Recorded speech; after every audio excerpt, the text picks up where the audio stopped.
Jadi problem pertama Jokowi itu adalah tidak punya dokumen. Nah, pemecahan pertamanya harus dibuat untuk memenuhi syarat. Oke. Kalau itu tidak dibentuk, nggak penuhi syarat. Jadi di KPU itu kan harus form. Iya. Kalau nggak punya... Enggak, maksud saya, kalaupun misalnya PDIP tahu bahwa Pak Jokowi tidak punya dokumen, kan dia bisa tolak, bilang, kalau begitu nggak usah Pak Jokowi yang jadi gubernur, kader lain saja. Ada nggak pernah selentingan begitu? Gini, Kita kan sudah terkurung dengan hasil kerjanya lembaga survei. Lembaga survei itu bilang sudah 80%. Jadi pada waktu itu sampai orang bilang Jokowi berpasangan dengan sandal saja. Sandal, dia bisa menang. Oke. Jadi partai ini ibaratnya sudah di peta konflik. Tutup mata sudah.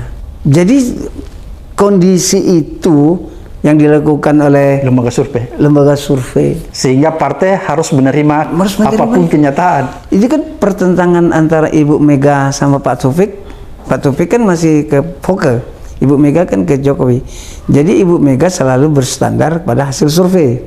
Hasil survei itu menyebabkan Ibu Mega terjebak. Ternyata populer tapi nggak punya ijazah. Ya. Itu yang bikin Pak Taufik kecewa kan. Oke, jadi ini karena ada jebakan hasil survei ya, jadi terpaksa PDIP menerima, kira-kira gitu. Gitu. Tapi pada awalnya memang Taufik Kemas nggak mau terima. Kenapa Taufik Kemas kan melihat orang itu kan secara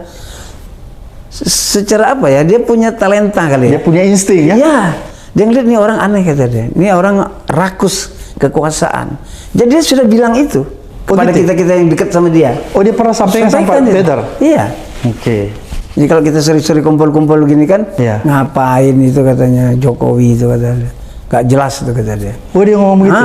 Bilang gak jelas? Ya, bego nih kalau kita dukung dia. Bego dia bilang. Tapi kan dia ngikutin istri, Ibu Mega, ketua umum kan. Ketua umum ngelihat dari survei.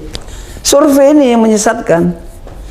Jadi survei itu cukup mengambil 100.000 orang komunitas itu, sampel itu dijebak dengan pertanyaan-pertanyaan, menyebutkanlah Jokowi populer 84% sampai sekarang. Karena segelintir orang itu.